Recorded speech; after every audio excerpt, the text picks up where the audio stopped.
2 நாளாகமம் 30ஆம் அதிகாரம் 1ஆம் வசனம் முதல் 27ஆம் வசனம் வரை.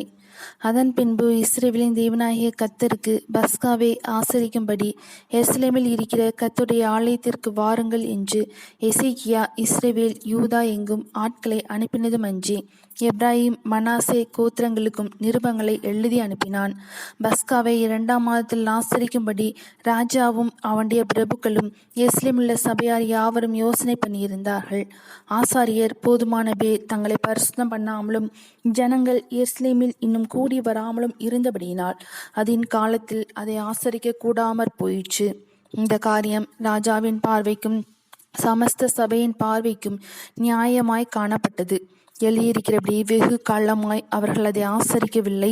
ஆகையால் இஸ்ரவேலின் தேவனாகிய கர்த்தருக்கு பஸ்காவை ஆசரிக்கும்படி எருசலேமுக்கு வாருங்கள் என்று பெயர்செபா முதல் தான் மட்டுமுள்ள இஸ்ரவேல் தேசமெங்கும் பறைசாற்றுவிக்க தீர்மானம் பண்ணினார்கள்.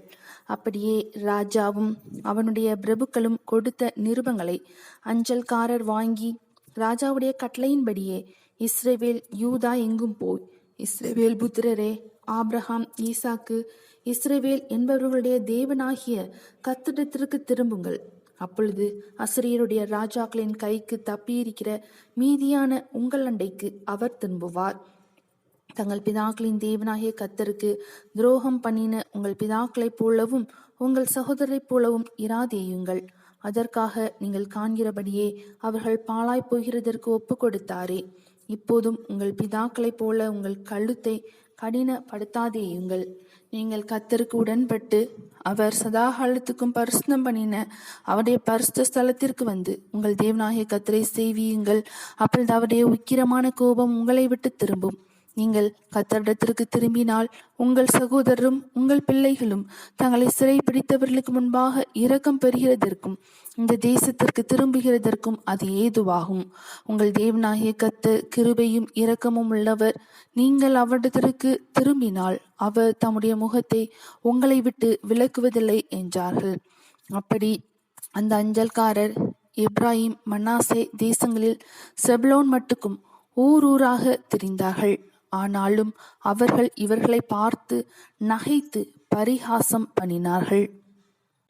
ஆகிலும் ஆசேரிலும் மனாசேயிலும் செபுலோனிலும் சிலர் மனத்தாழ்மையாகி எருசலேமுக்கு வந்தார்கள்.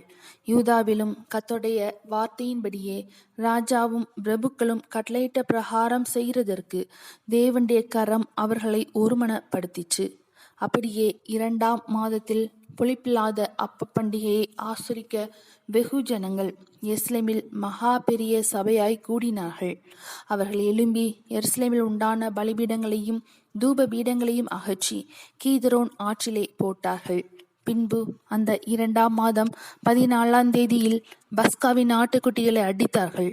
ஆசாரியரும் லேவியரும் வெட்கி தங்களை சுத்தம் பண்ணி சர்வாங்க தகன பலிகளை கர்த்தருடைய ஆலயத்திற்கு கொண்டு வந்து தேவனுடைய மனுஷனாகிய மோசேயின் நியாய பிரமாணத்திற்கு ஏற்ற தங்கள் முறைமையின்படியே தங்கள் ஸ்தானத்திலே நின்றார்கள். ஆசாரியர் லேவியரின் கையில் இருந்து இரத்தத்தை வாங்கி தெளித்தார்கள். சபையிலே அநேகர் தங்களை பரிசுத்தம் பண்ணி கொள்ளாதிருந்தார்கள்.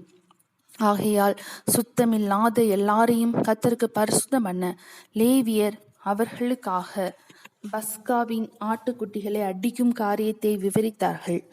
அதேனென்றால் எப்பிராயீம் மனாசே இசக்கார் செபுலோன் மனுஷரில் ஏராளமான அநேகம் ஜனங்கள் தங்களை சுத்தம் பண்ணி கொள்ளாதிருந்தும் எழுதி இராத பிரகாரமாக பஸ்காவை சாப்பிட்டார்கள். எசேக்கியா அவர்களுக்காக விண்ணப்பம் பண்ணி தங்கள் பிதாக்களின் தேவனாகிய கர்த்தரான தேவனை தேடும்படிக்கு தங்கள் இருதயத்தை நேராக்கினவர்கள் பரிசுத்த ஸ்தலத்திற்கேற்ற சுத்தாங்கம் அடையாதிருந்தாலும் கிருபையுள்ள கர்த்தர் அவர்கள் எல்லாருக்கும் மன்னிப்பாராக என்றான். கர்த்தர் எசேக்கியாவின் விண்ணப்பத்தை கேட்டு ஜனங்களுக்கு அனுகூலம் செய்தார். அப்படியே எருசலேமிலே காணப்பட்ட இஸ்ரவேல் புத்திரர் புளிப்பில்லாத அப்ப பண்டிகையை 7 நாளளவும் மகா ஆனந்தத்தோடு ஆசரித்தார்கள். லேவியரும் ஆசாரியரும் தினம் தினம் கர்த்தருக்கென்று பேரோசையாய் துணிக்கும் கீத வாத்தியங்களால் கர்த்தரை துதித்து கொண்டிருந்தார்கள். கர்த்தருக்கு அடுத்த காரியத்தில் நல்ல உணர்வுள்ள எல்லா லேவியரோடும் எசேக்கியா பட்சமாய் பேசினான். இப்படி அவர்கள் பண்டிகையின் 7 நாள் அளவும் புசித்து ஸ்தோத்திர பலிகளை செலுத்தி தங்கள் பிதாக்களின் தேவனாகிய கர்த்தரை துதித்து கொண்டிருந்தார்கள். பின்பு வேறே 7 நாள் அளவும் ஆசரிக்க சபையார் எல்லாரும் யோசனை பண்ணி அந்த 7 நாளும் ஆனந்தத்தோட ஆசரித்தார்கள். யூதாவின் ராஜாவாகிய எசேக்கியா சபைக்கு 1000 காளைகளையும் 7000 ஆடுகளையும் கொடுத்தான். பிரபுக்களும் சபைக்கு 1000 காளைகளையும் 10000 ஆடுகளையும் கொடுத்தார்கள். ஆசாரியரில் அநேகம் பேர் தங்களை சுத்தம் பண்ணினார்கள். யூதாவின் சபை அனைத்தும் ஆசாரியரும் லேவியரும் இஸ்ரவேலில் இருந்து வந்தவர்களுடைய சபை அனைத்துமாகிய இஸ்ரவேல் தேசத்திலிருந்து வந்த அந்நியரும் யூதாவில் குடியிருந்தவர்களும் மகிழ்ச்சியாயிருந்தார்கள். அப்படியே எருசலேமில் மகா சந்தோஷம் உண்டாயிருந்தது. தாவீதின் குமாரனாகிய சாலமோன் எனும் இஸ்ரவேலுடைய ராஜாவின் நாட்கள் முதற்கொண்டு இப்படி எருசலேமில் நடந்ததில்லை. லேவியரான ஆசாரியர்கள் எழுந்து நின்று ஜனத்தை ஆசீர்வதித்தார்கள். அவருடைய சத்தம் கேட்கப்பட்டு அவருடைய விண்ணப்பம் அவருடைய பரிசுத்த வாசஸ்தலமாகிய பரலோகத்தில் வந்து எட்டினது. 2 நாளாகமம் 30 அதிகாரம் முடிந்தது.